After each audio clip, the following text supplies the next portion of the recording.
In part 1, I talked about the case of Simon Singh versus the British Chiropractors Association.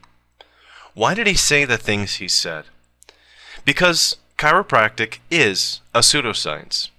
It's not capable of providing consistent relief in colicky babies, people with sleep disorders, asthma, digestive disorders, bedwetting, hyperactivity, all of which are claims that the BCA makes. Chiropractic is not based on a scientific understanding of the body. The basis of it is in vitalism and supernaturalism. The professional groups are a crazy mixture of acupuncturists, homeopaths, and some are actually smart people who are aware of the limitations of their profession. Most chiropractic is just backcracking plus placebo effect. Now, there is some demonstrated benefit for lower back pain sufferers that is superior to a simple placebo treatment.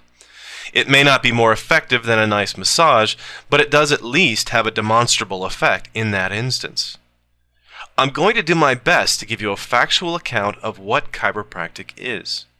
Let's start with history. D.D. Palmer was at times a school teacher, beekeeper, grocery store owner, and most importantly, a magnetic healer. His beliefs on healing were influenced very heavily by the turn-of-the-century beliefs about spiritualism and vitalism. The idea that invisible energies flowed through us and made us different than non-living things. Palmer often read medical and scientific journals on physiology and anatomy. In September of 1895, in Davenport, Iowa, working as a magnetic healer, he met Harvey Lillard, a janitor who was deaf. After an examination, Palmer discovered a lump on the man's back, near the neck. Through force and massage at the site of the lump, Palmer was able to restore the man's hearing. Another man, this time with unspecified heart disease, was also miraculously cured by a spinal manipulation. Thus goes the lore surrounding the events. Palmer opened the first school of chiropractic 2 years later, taking on students and starting the practice of chiropractic.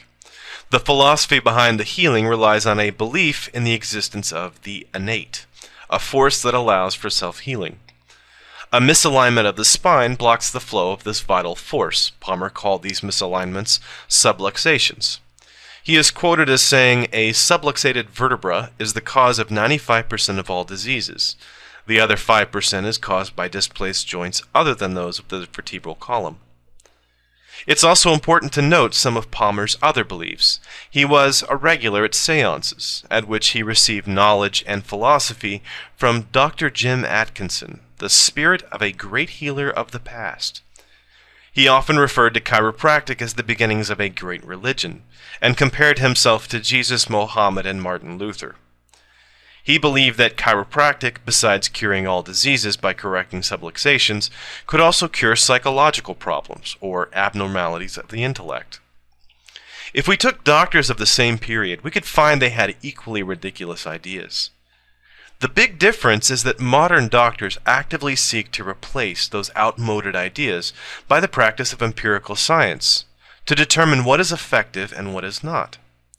Chiropractic, on the other hand, is based on supernatural beliefs, and so it's not grounded in material science.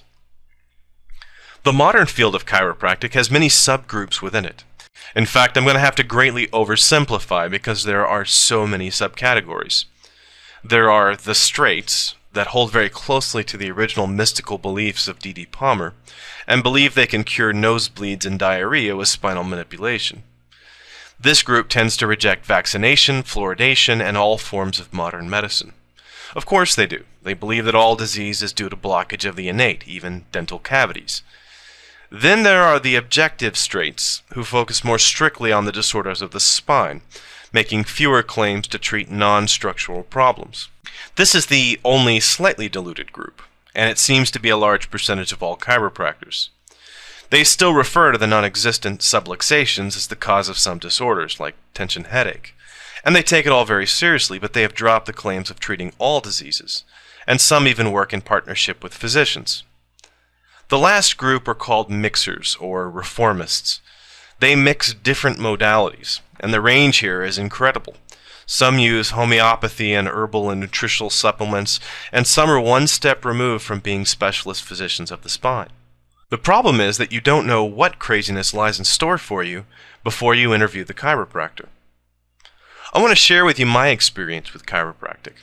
In 2009, I developed a disc herniation, probably as a result of my sedentary lifestyle and a history of disc problems in my family.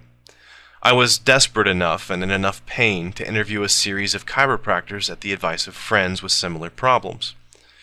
It was a very negative experience for me, like going to buy a used car. I was pressured to strip to my underwear and get a full-body x-ray, to buy herbal products. One chiropractor essentially discussed with me how to defraud my insurance to get free treatments. I later learned that some chiropractors spend their weekends in seminars learning how to increase profits by effective marketing. One thing that really bothered me was that all three of the interviewed chiropractors attempted to sell me herbal rubs, creams, or pills, and this was before they had done any examination. Instead, I chose regular physical therapy, exercises, daily walking. I lost some weight, I use heat and cold appropriately, and I also take daily pain medication. I have the back pain pretty much under control, although I still get the occasional flare-up. Now, maybe chiropractic could have helped me. I don't know. But as a scientist, I want to use therapies that not only have been demonstrated to work, but that actually have a known scientific basis for working. I don't want someone popping my back that thinks that a mystical force is being disrupted by the alignment of my spinal joints. A couple of details about chiropractors I should probably throw in. Most have some university education, and then 2 to 4 years at a school of chiropractic, where the emphasis is mostly in classroom lectures. Some countries and states have licensing boards that require practitioners of chiropractic to pass exams and complete certain minimal educational requirements. There are an estimated 53,000 chiropractors in the U.S., 7,000 in Canada, 2,500 in Australia, and 2,000 in the U.K. A study of California disciplinary statistics during 1997 to 2000 reported 4.5 disciplinary actions per 1,000 chiropractors per year, compared to 2.27 for MDs. The incidence rate for fraud was 9 times greater among chiropractors than among physicians. The percent of people who use chiropractic is usually between 6 to 12% in the US and Canada. There is also a real risk to chiropractic. 33 to 61% of patients report a temporary worsening of their symptoms. It usually resolves within 24 to 48 hours. Much less common are complications that can lead to stroke, paralysis, or death. How common this is very hard to determine because these events are probably heavily underreported. The other risk is the full-body X-ray procedures used by a very high percentage of chiropractors. It remains to be seen if the benefits outweigh these risks. I personally don't think so. Okay, so what's the bottom line? Chiropractic is based on a pseudoscientific belief in vitalism. But within the field, there are many diverse groups ranging from completely ineffective modalities to a competent integrative medicine approach. There is some evidence that chiropractic can give some subjective relief to back pain sufferers, but the effect is pretty modest and comparable to exercise, massage, and heat therapy. Here's what I hope to accomplish from this video. I want the chiropractors of the world to get over their multiple personality disorder and decide if they want to be a scientifically based, materialistic, integrative medicine group, or if they want to be a religion that worships the innate. One way or the other, they need to start policing themselves, because they will be judged by the most extreme of their members, and that group is making outrageous, unsupportable claims. I also want to see them drop their action against Simon Singh, whose criticisms are valid, and his intent, like mine, is to prevent people from getting hurt by the bogus claims happily promoted by the British Chiropractic Association. So what's the challenge for this video? I'm going to call it the BCA Libel Challenge. In support of Simon Singh, post a video containing your thoughts on chiropractic.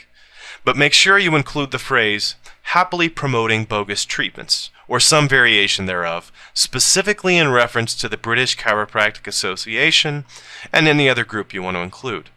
You can post your video as a response to this one. This is a way to stand up to the legal bullying of an organization that supports pseudoscience.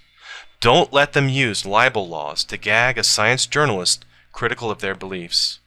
Thanks for your help, and thanks for watching.